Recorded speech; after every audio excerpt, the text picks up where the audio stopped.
Bem, vamos iniciar definindo o que é o núcleo de uma transformação linear e o que é a imagem de transformação linear. Bom, você tem uma transformação linear T de V em W, onde V e W são espaços vetoriais. A imagem de T é o conjunto dado por todos os vetores de W para os quais exista algum V, no conjunto V, onde T de V igual a W. Ou seja, todos os vetores de W que são imagens de algum vetor do conjunto V. Essa definição é a mesma definição de imagem para qualquer função.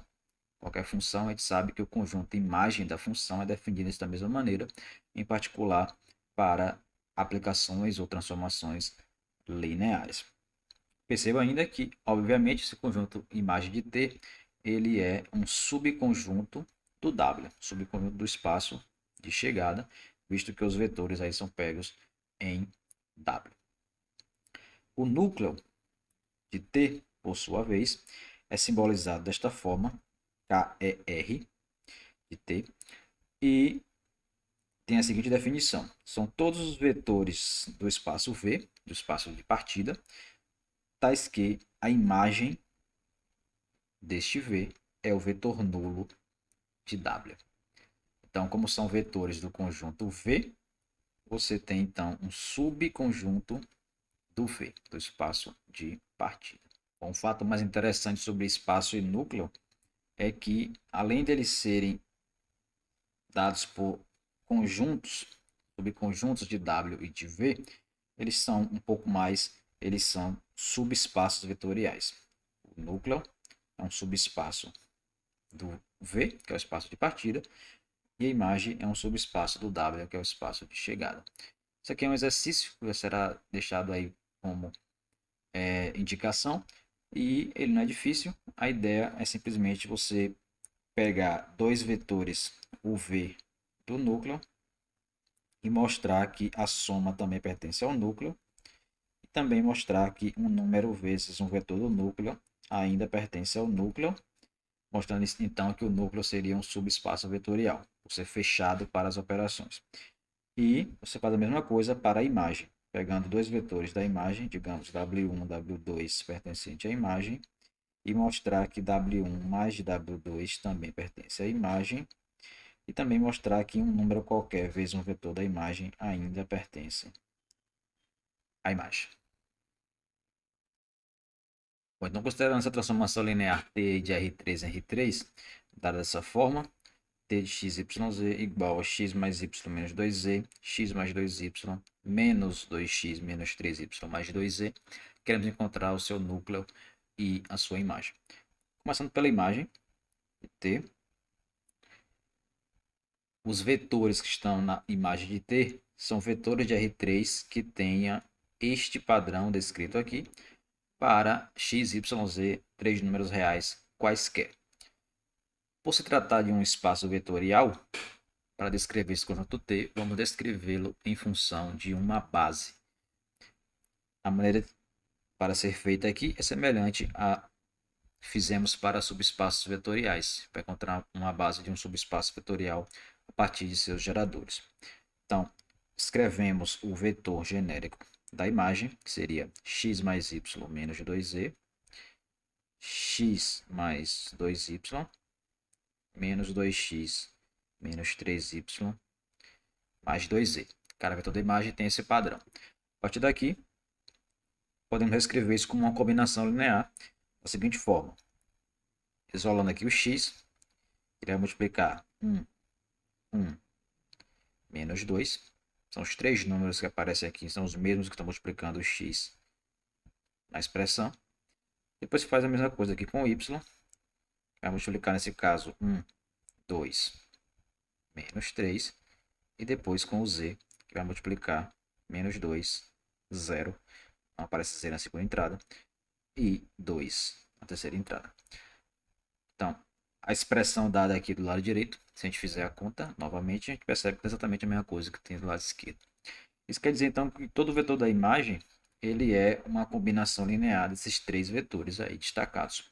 Ou seja, do ponto de vista de geradores, a imagem de T é o espaço gerado pelos vetores 1, 1, menos 2, 1, 2, menos 3, menos 2, 0 e 2. Com isso, nós temos aí a imagem descrita em função de geradores. Como vimos, o número de geradores de um espaço ele pode ser otimizado a partir da escolha de uma base, eliminando naqueles geradores vetores que sejam combinação linear dos demais.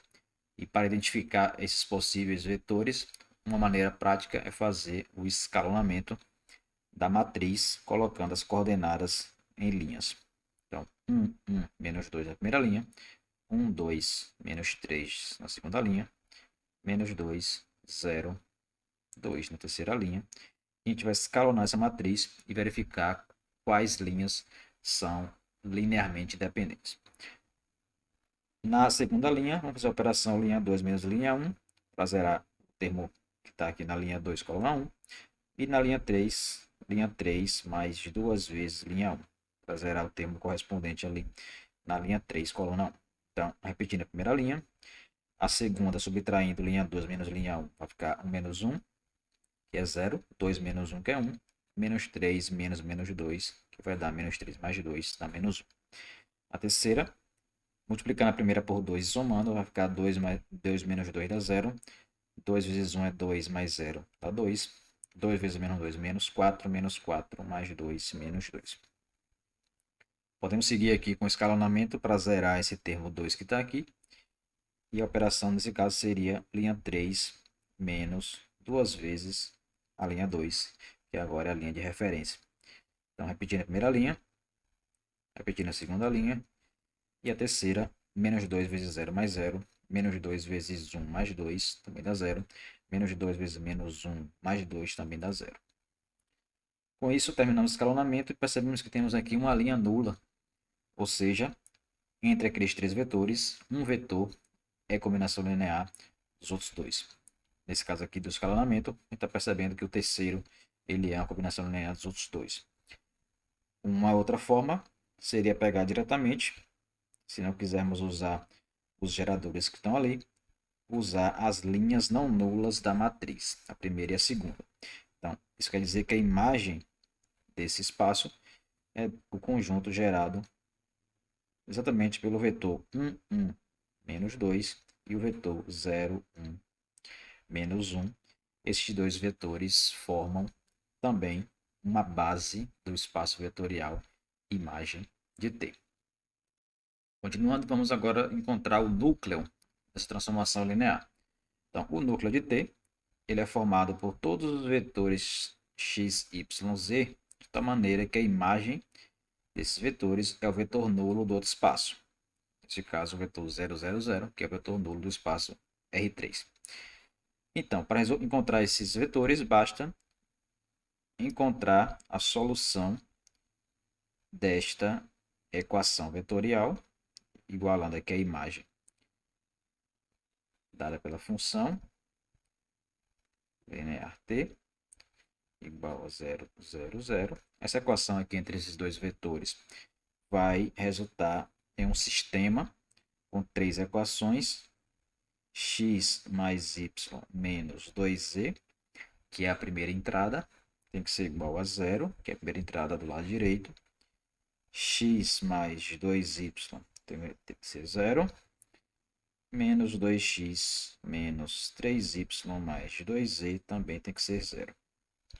Então, resolvendo esse sistema, a gente vai ter a caracterização dos vetores do núcleo de T, os vetores para os quais as imagens são iguais ao vetor nulo.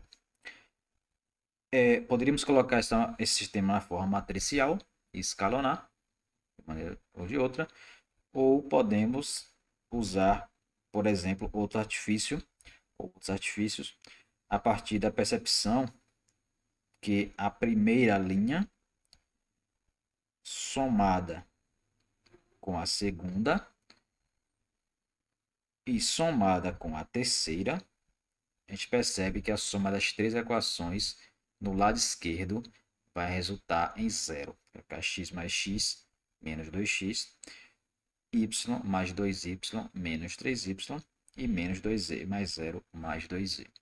Isso quer dizer, então, que a soma das três equações dá zero. Então, a soma de das duas primeiras, por exemplo, a gente percebe que dá igual a menos a terceira. Isso quer dizer que a terceira equação ela pode ser eliminada do sistema linear aqui proveniente, porque é, ela é uma combinação das outras duas. Seguindo, então, esse sistema ele seria equivalente ao sistema com apenas duas das equações. Estamos optando por escrever as duas primeiras.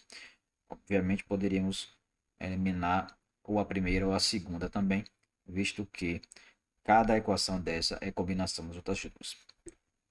Esse sistema fica um pouco mais fácil de percebermos a solução geral dele a partir da segunda equação isolando x e substituindo lá em cima.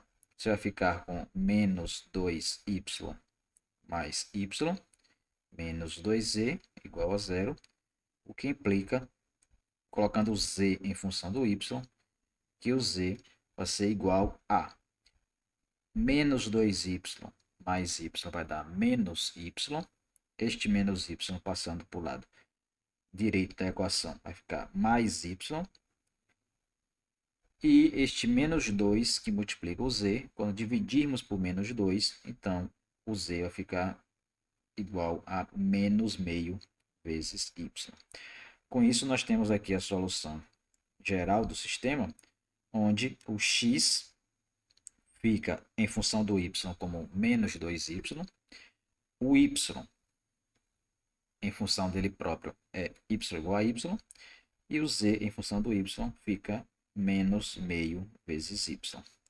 Colocando esse y aqui fora, multiplicando, a gente percebe então que os vetores do núcleo de t são os vetores múltiplos do vetor menos 2, 1, menos meio. Isso quer dizer então que o núcleo de t ele é o espaço gerado pelo vetor 2, menos 2, 1, menos meio. Em particular, esse vetor aqui, o conjunto formado por esse único vetor, pode ser considerado uma base, um exemplo de uma base desse espaço. Bom, outros conceitos que são gerais para quaisquer funções, mas que vão ter uma utilidade particular para funções lineares, para transformações lineares, são os conceitos de injetividade e subjetividade. Então, uma função qualquer, ou uma transformação, uma aplicação, são todos sinônimos aqui nesse contexto, T de V em W, ela é dita injetiva ou injetora se os vetores diferentes possuem sempre imagens diferentes. De maneira equivalente, a transformação ela é injetiva se, dado dois vetores que tenham imagens iguais, esses vetores devem ser iguais, que é uma definição um pouco mais útil quando você quer provar que uma função ou uma transformação ela é injetiva. No caso de uma função sobrejetiva ou sobrejetora, é simplesmente qualquer função que tenha como imagem, como conjunto imagem, o contradomínio, né? O espaço de chegada aqui da função. Em particular, para a função linear também usaremos essa mesma definição. Bom, o conceito de injetividade, no caso de transformações lineares, está relacionado com o núcleo da transformação, pelo seguinte teorema. Uma aplicação, neste caso linear, aqui sim é algo específico para aplicações ou transformações lineares, ela é injetiva se somente se o seu núcleo possui apenas o vetor nulo. Ou seja, se o vetor nulo for o único vetor cuja imagem é o vetor nulo do espaço W, então a transformação é injetora. E, reciprocamente, se a transformação é injetora, o único vetor com essa propriedade de estar no núcleo é o próprio vetor nulo. Vamos ver então qual é a ideia deste teorema. Por exemplo, se você supõe que o núcleo de T exista apenas o vetor nulo e você quer provar que a transformação T ela é injetiva, então, partindo da hipótese T de U igual a t de v, ou seja, partindo de dois vetores u e v com imagens iguais. Para provar que a transformação é injetiva, basta que a gente mostre agora que o u é igual ao v, ou seja, imagens iguais só pode acontecer para vetores iguais. Porém, se t de u é igual a t de v, isso aqui implica que o t de u menos o t de v vai ser igual ao vetor nulo, adicionando menos t de v aos dois lados. Como a transformação é linear, t de u menos t de v pode ser escrito como t de u menos v, por ser linear. Então, se t de u é igual a t de v, o vetor que está aqui dentro, u menos v, ele será um vetor cuja imagem é o vetor nulo. Isso quer dizer, então, que u menos v ele é um vetor do núcleo de t, já que núcleo de t são os vetores com essa propriedade. Porém, com essa hipótese que o núcleo de t possui apenas o vetor nulo, então o u menos v deve ser igual ao vetor nulo, já que ele é o único do conjunto. Se u menos v é igual ao vetor nulo, adicionando aqui o v dos dois lados, a gente conclui simplesmente que u igual a v, como queríamos, né? Então, se o núcleo tiver apenas o vetor nulo, imagens iguais só devem acontecer se os vetores forem iguais. Logo, a aplicação ela é injetiva. Reciprocamente, se a gente quer provar que a função ser injetiva implica que o núcleo só tem o vetor nulo, temos o seguinte.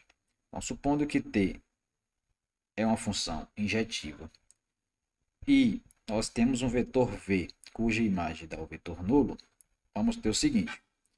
Primeiro, a gente lembra que o vetor nulo do espaço sempre ele tem como resultado na sua imagem o vetor nulo do outro espaço.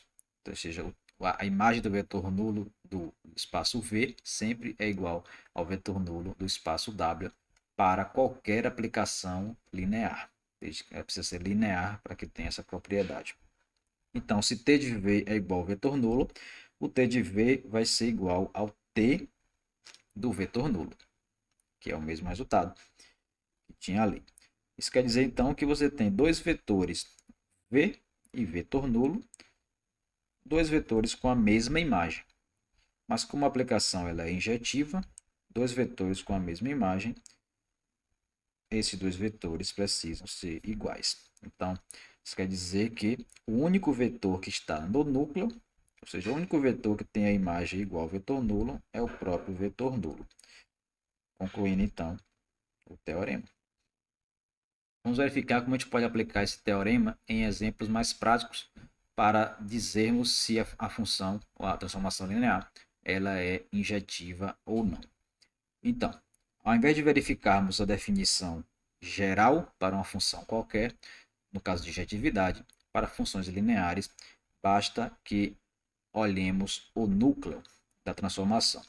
Isso quer dizer, então, que do ponto de vista mais prático, você pode simplesmente procurar os vetores x, y, no primeiro exemplo, para os quais o resultado desta imagem aqui seja o vetor nulo do espaço R3, que é o vetor 0, 0, 0. Então, você vai simplesmente resolver este sistema x menos y igual a 0, que é a primeira entrada, 2x mais y igual a 0, que é a segunda entrada, 2y igual a 0, que é a terceira entrada. Resolvendo isso, esse sistema, você vai encontrar o núcleo da transformação T. Se esse núcleo tiver apenas o vetor 0, 0, ou seja, o vetor nulo, a transformação é injetiva. Caso contrário, ela não é injetiva. Então, partindo da terceira equação, nós tiramos aqui que o y é 0. Substituindo na segunda ou na primeira, qualquer uma delas, nós temos que o resultado aqui é x igual a 0. Isso implica, então, que o núcleo da transformação T só tem um vetor, que é o vetor x0, y0. Isso, por sua vez, como eu disse, diz que T é injetiva. No segundo exemplo, fazendo a mesma ideia, encontrar os Vetores x, y, para os quais isso aqui vai dar o vetor nulo, que nesse caso é o 0, 0, já que aqui é R2. Você vai ter o sistema x menos 2y igual a 0, 2x menos 4y igual a 0. Bom, aqui isso poderia escalonar caso fosse um sistema maior, mas aqui não precisa, né? Porque o sistema é pequeno. Mas também perceba que a segunda equação ela é o dobro da primeira. De modo que essas duas equações elas são equivalentes. A partir da primeira, se multiplicar por 2, chega na segunda. A partir da segunda, se você multiplicar por meio, chega na primeira. Então, esse sistema ele tem como única solução a expressão, né, possível aqui indeterminado x igual a 2y. Ou seja, a solução desse sistema é caracterizada como 2y, y, solução geral, em função de y, que nos dá, então, os múltiplos do vetor 2, 1, como sendo o conjunto solução desse sistema.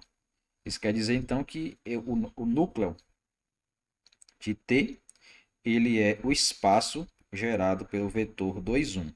Todos os múltiplos do vetor 2, 1. Em particular, o núcleo de T é diferente do vetor nulo, apenas ele contém mais vetores do que apenas o vetor nulo. E isso, por sua vez, para esse tipo de exercício, está apenas dizendo que, garantindo para a gente, né, que T não é injetivo. Bom, então, a relação entre o núcleo e a imagem de uma transformação linear é dado por esse teorema, que é o principal teorema da álgebra linear neste momento, que é o teorema do núcleo e da imagem. Você tem a aplicação linear T de V em W. Então, a soma das dimensões do núcleo de T com a dimensão da imagem de T, isso vai dar exatamente igual à dimensão do espaço V, que percebam é o espaço de partida aqui da transformação, o domínio da transformação. Veremos a demonstração desse teorema no final do vídeo. Então, vamos verificar esta equação aí dada pelo teorema do núcleo da imagem, nesse exemplo, P de R3 em R4, dada desta forma. Tx, yz, dado por x menos y na primeira entrada, 2x mais y menos z na segunda, 0 na terceira, 3x menos z. Vamos encontrar o núcleo e a imagem de T. Começando pelo núcleo, fazendo a conta aqui do lado direito, nós vamos simplesmente, fazendo um pouco direto, simplesmente pegar as expressões que estão ali e igualar a zero, já que precisamos da imagem igual ao vetor nulo. Então fica x menos y igual a zero, 2x mais y menos z igual a zero. Terceira entrada é zero, então fica 0 igual a zero. Quarta entrada, 3x menos z igual a zero. Naturalmente, a terceira equação não tem nenhuma relevância no sistema. Temos ainda aqui na primeira equação x igual a y. Temos na quarta equação 3x igual a z. E substituindo aqui na segunda essas relações, ficamos com z 2x mais y, que é o próprio x, menos z, que é menos 3x pela terceira, igual a zero. Perceba então que 2x mais 2x mais x menos 3x dá justamente zero. Então temos aqui uma equação redundante também, zero igual a zero. Isso quer dizer que a segunda equação ela é deduzida da primeira e da quarta. Ou seja, na verdade, esse sistema ele é apenas dado por x igual a y, 3x igual a z. Isso quer dizer, então, que sua solução pode ser colocada toda em função de x. Da seguinte forma, x é igual a x, y é igual a x e z é igual a 3x. Daí, o nosso núcleo ele é formado por todos os múltiplos do vetor 1, 1, 3. Um vetor apenas. Isso quer dizer, então, que nosso núcleo ele tem dimensão igual a 1. Vamos ver, então, a imagem. A imagem, trabalhando na mesma ideia que fizemos anteriormente, vamos apagar aqui esse rascunho para o núcleo. A imagem ela é gerada pelos seguintes vetores. A imagem, escrevendo ali, fazendo um pouco rápido, seria x vezes o vetor 1, 2, 0, 3, mais y vezes o vetor menos 1, 1, 0, 0, mais z vezes o vetor 0, menos 1, 0, menos 1. Então, esses três vetores eles geram a imagem. Não quer dizer que a imagem tenha dimensão 3. São três geradores, mas a gente pode gerar com menos. Vamos verificar então se nós temos vetores aqui LD ou LI. E, como vimos anteriormente, a maneira mais rápida é escalonando. Então, você coloca aqui os vetores em linha.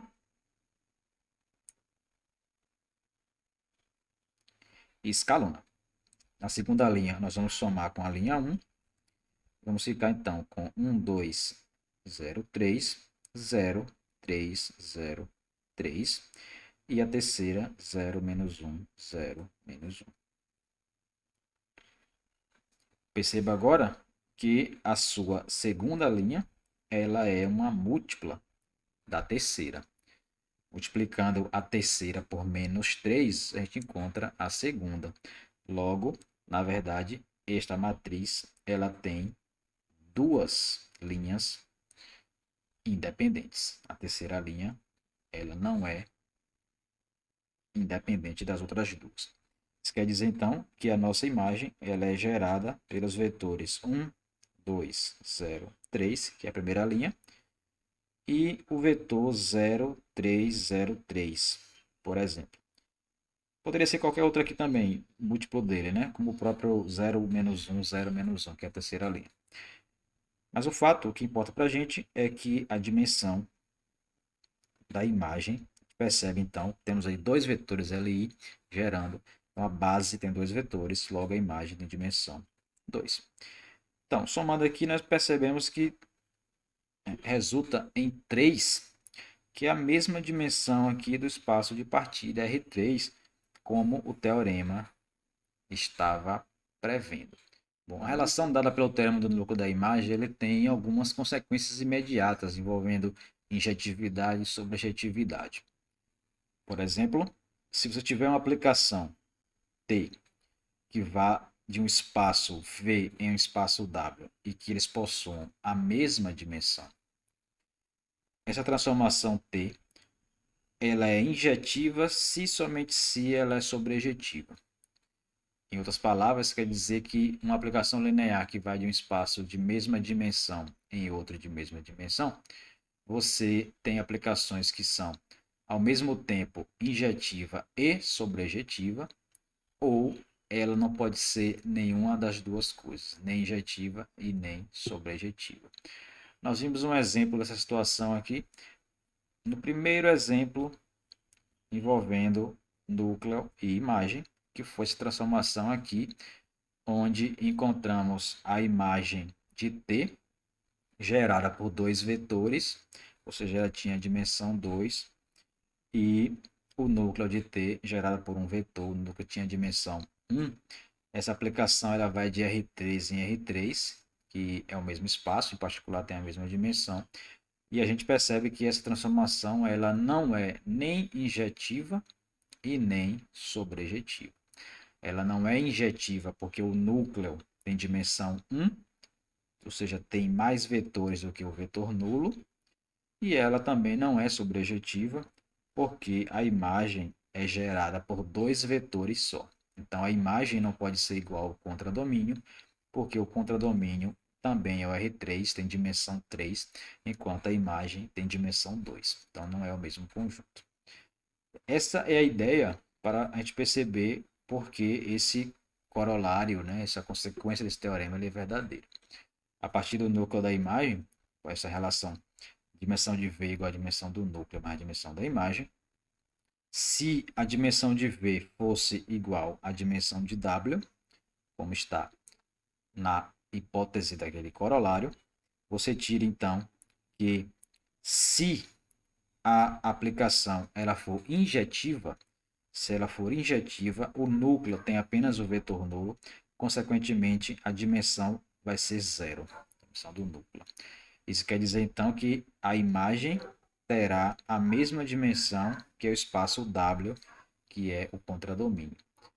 Como a imagem ela é um subespaço vetorial do W, se ele tem a mesma dimensão do W, ele vai ser exatamente igual ao W. Um subespaço próprio de um espaço vetorial não pode ter a mesma dimensão que ele. Se tem a mesma dimensão que ele, é porque o subespaço é ele mesmo. Então, ela seria também sobrejetiva, já que a imagem seria igual ao W. E também, por outro lado, se você parte da hipótese que a função ela é sobrejetiva, então a dimensão da imagem vai ser igual à dimensão do contradomínio, já que a imagem será igual ao contradomínio. Mas a dimensão da imagem sendo igual à dimensão do contradomínio, você usando essa relação, a gente percebe que a dimensão de W vai ser igual à dimensão do núcleo mais a dimensão do próprio W. Isso quer dizer, então, que essa equação é satisfeita apenas quando a dimensão do núcleo for zero. Se a dimensão do núcleo é zero, é porque no núcleo tem apenas o vetor nulo e, consequentemente, a função, né, a transformação linear T, ela é injetiva. Então, da mesma forma que a gente vê esse primeiro corolário, a gente também vê esses dois seguintes. Se a dimensão do V for menor do que W, a dimensão de W, a função não pode ser sobrejetiva. E se a dimensão de V for maior, ela não pode ser injetiva. Simplesmente quando você joga aqui no teorema do núcleo da imagem, né? Dimensão de V igual dimensão do núcleo de T mais a dimensão da imagem de T, a gente percebe essas coisas. Vejamos. Se T, no segundo corolário, se ela fosse sobrejetiva, a imagem de T seria igual ao W. Então, a dimensão da imagem seria igual à dimensão de W. Isso quer dizer, então, que a dimensão de V ela seria igual à dimensão de W somada com algum número aqui maior ou igual a zero, que é a dimensão do núcleo. Você pega um número e soma com um número maior ou igual que zero, o resultado dá maior do que o número. Então, essa conta aqui, ela daria maior ou igual à dimensão de W. Então, a dimensão de V não poderia ser menor, no caso de ser sobrejetiva. No caso da dimensão de V ser maior que a dimensão de W, ela não poderia ser injetiva, porque se ela fosse injetiva, a dimensão de W daria zero, porque o W teria apenas o vetor nulo. Isso quer dizer, então, que a dimensão de V seria igual à dimensão da imagem de T. Só que a imagem de T é um subespaço de W. Se ele é um subespaço de W, sua dimensão é no máximo igual à dimensão de W. Então, a dimensão da imagem de T é no máximo, então, é menor ou igual à dimensão de W. Então, sendo injetiva, a dimensão do contradomínio W tem que obrigatoriamente ser maior ou igual do que a dimensão de V, não podendo então acontecer isso. Bom, vamos verificar a partir desse exemplo como a gente pode usar o teorema do núcleo da imagem e suas consequências para simplificar um pouco a nossa vida quando queremos determinar núcleo, imagem, determinar informações de injetividade e objetividade de uma transformação linear. Veja essa transformação aqui de R2 em R3, T de xy dada por expressão E2x menos y, x menos y, 4x mais y. Bom, o espaço de partida aqui, que é o R2, a gente sabe que tem dimensão 2. E sabemos que o espaço aqui de chegada, que é o R3, tem dimensão 3. De antemão, então, já temos a informação que essa T, em hipótese alguma, não precisa nem olhar a expressão que está aqui, para você concluir que T não é sobrejetiva. Já está partindo de um espaço de dimensão menor do que o espaço de chegada. Injetiva ela pode ser? Pode. Como é que a gente faz a verificação? Precisamos então encontrar o núcleo de T. Para encontrar o núcleo de T, lembrando, a gente faz a expressão T, a equação T de xy, que é o vetor lá igual ao vetor nulo do espaço. Botou um zero aqui, 0, 0, 0. e verificamos quais são os vetores satisfazendo esse sistema. No caso, ficaria 2x menos y igual a zero, x menos y igual a zero, 4x mais y igual a zero. Veja que esse sistema aqui, você isolando uma variável e substituindo na outra equação, a gente percebe que a solução aqui ela é dada única como x igual a zero e y igual a zero. Então isso quer dizer que o núcleo de T é o conjunto formado apenas pelo vetor nulo. Em particular, a dimensão do núcleo vai ser zero e, por consequência disso, T é uma função injetiva. Mais uma informação. Com relação à imagem de T e sobrejetividade, a gente já sabe que ela não pode ser sobrejetiva, mas vamos verificar qual seria o conjunto imagem. O que a gente tem como garantia é que não será igual ao R3 todo, porque ela não será sobrejetiva. Bom, uma continha com o teorema do núcleo e da imagem, a gente tem que a dimensão do R2, que é o domínio, é igual à dimensão do núcleo mais a dimensão da imagem. O R2 tem dimensão 2. O núcleo nós calculamos agora tem dimensão 0. Logo, a dimensão da imagem vai ser 2. Então, como é que a gente pode usar esse fato a nosso favor para encontrar a imagem mais rapidamente? Se a dimensão da imagem é 2, então a gente sabe que uma base da imagem tem exatamente 2 vetores, que precisam ser, obviamente, LI. Para encontrar esses 2 vetores LI, você pode fazer apenas substituindo valores aqui na expressão dada pela imagem do T de xy, e você vai encontrar 2 exemplos, você pode fazer isso para encontrar 2 exemplos de vetores que estejam na imagem e que sejam LI. Então, uma maneira de fazer isso seria pegando, por exemplo, x igual a 1, y igual a 0, na expressão ali, ficaríamos com o vetor 2, 1, 4. E depois pegamos x igual a 0, y igual a 1. Obtendo o vetor menos 1, menos 1, 1. Esses 2 vetores, eles são 2 vetores da imagem. Já que nós estamos pegando ali exatamente a expressão aqui da geral, né, da imagem de T. Então, eles pertencem à imagem. E a gente percebe também que são 2 vetores LI, porque não são múltiplos um do outro. Logo, são LI. 2 vetores LI em um espaço de dimensão 2, que é a imagem, formam uma base. Então, com essa ideia aí, você conclui que a imagem de T ela é o conjunto cuja uma base, né? Um exemplo de base seria esses 2 vetores. Bom, para encerrar então, vamos fazer a demonstração do teorema do núcleo e da imagem. A ideia aqui é o seguinte: vamos supor que N seja a dimensão do espaço de partida V e que o núcleo da transformação T tenha dimensão K. Considerando uma base do núcleo de T, vamos chamar de V1, V2 até Vk, são K vetores, já que a dimensão é K. Por ser um conjunto LI, a gente sabe que um conjunto LI pode ser completado até você formar uma base do espaço.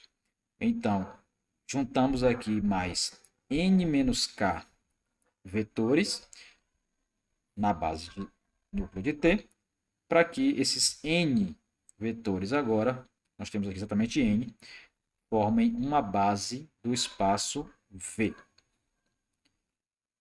Qual é a nossa afirmação? O que é que vamos provar? Vamos provar que o T de U1, T de U2, etc., até o T do último vetor aqui inserido, que é o índice N-K, e esses vetores formam uma base da imagem. Perceba que uma vez provado isso, o resultado fica demonstrado, porque nós temos aqui exatamente n menos k vetores, o que quer dizer que a dimensão da imagem de T seria exatamente n menos k. Então, a dimensão da imagem de T sendo n menos k, a gente mostra que essa dimensão somada com a dimensão do núcleo, que é k, dá exatamente a dimensão do V, que no caso aqui é n. Mostrar que ele é LI, considera a equação, a combinação linear A1 vezes o primeiro, A2 vezes o segundo, etc., até o AN-K vezes o último, dando o vetor nulo, e queremos mostrar que esses números obrigatoriamente devem ser todos iguais a zero. Bom, a partir dessa equação, usando o fato que T é uma transformação linear, a gente pode reescrever essa equação assim: T de A1 vezes o 1 mais A2 vezes o 2, etc., a n-k vezes o n-k. Como a transformação é linear, a imagem de uma combinação linear dessa é igual, né, à combinação linear das imagens. Então, tanto você pode retirar essas constantes, separar as somas, como também você pode juntar, como é o caso. Então, isso aqui vai ser igual a o vetor zero.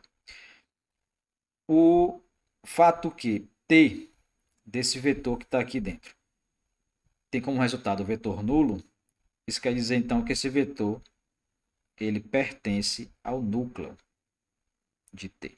É um vetor cuja imagem dá o vetor nulo. Se ele pertence ao núcleo de T, ele é descrito como uma combinação da base do núcleo de T.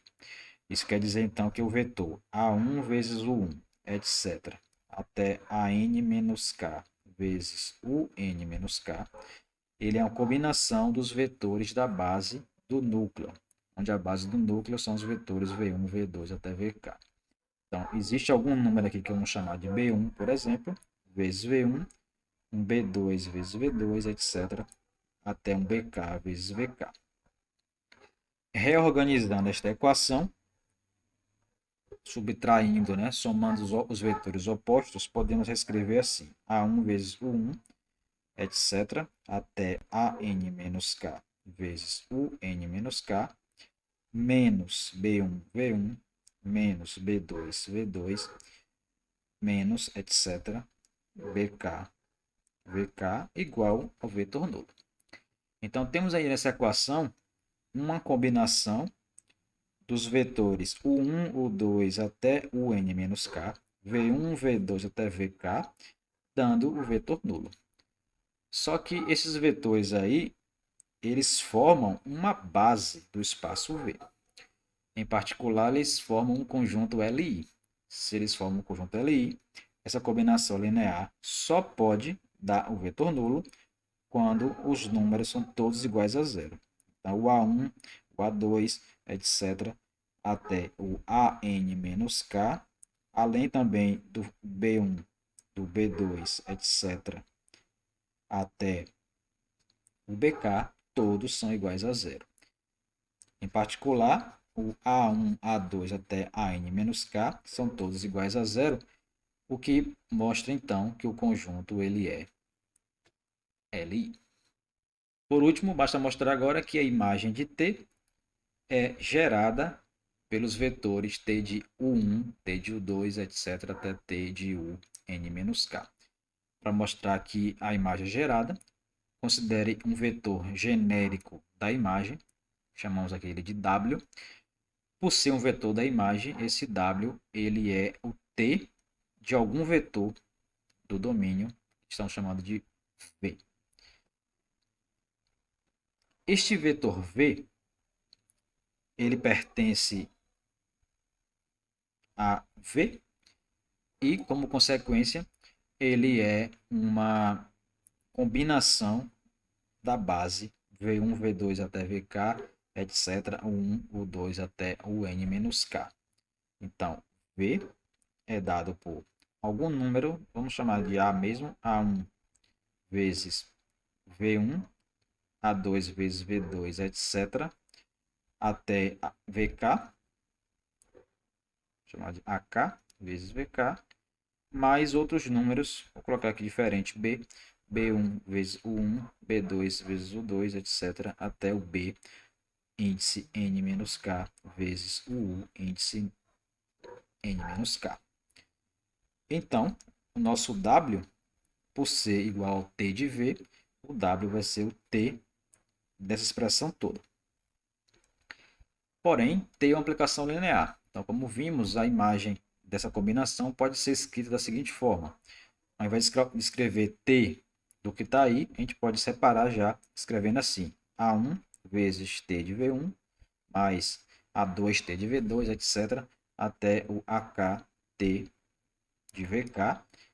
Depois B1T de U1, B2T de U2, etc. até o B índice N menos K vezes o T de U índice N menos K. Bom, esses vetores V1, V2, VK, lá no começo, eles formavam uma base do núcleo. Em particular, eles são vetores do núcleo de T. Se eles são vetores do núcleo, quer dizer então que cada imagem aqui de V1, V2 até VK são todos iguais ao vetor nulo. Logo, essa expressão aí de cima para o W, na verdade, ela aparece apenas o B1 vezes o T de U1, B2 vezes T de U2, etc. até o último, Bn-K vezes T de Un menos K. O que estamos mostrando aqui, então, é que qualquer vetor da imagem, ele é, na verdade, uma combinação linear dos vetores T de U1, T de U2, T de U3 até o T de Un menos K. Logo, estamos mostrando que a imagem é gerada por T de U1, T de U2 até T de N menos K. Juntando com o fato que provamos anteriormente que esse conjunto também era LI, isso mostra que ele é uma base e, como consequência, como foi falado, e a dimensão da imagem vai ser N menos K, logo, somada com a dimensão do núcleo, que é K, vai resultar exatamente em N, que é a dimensão do V, provando então o teorema do núcleo da imagem.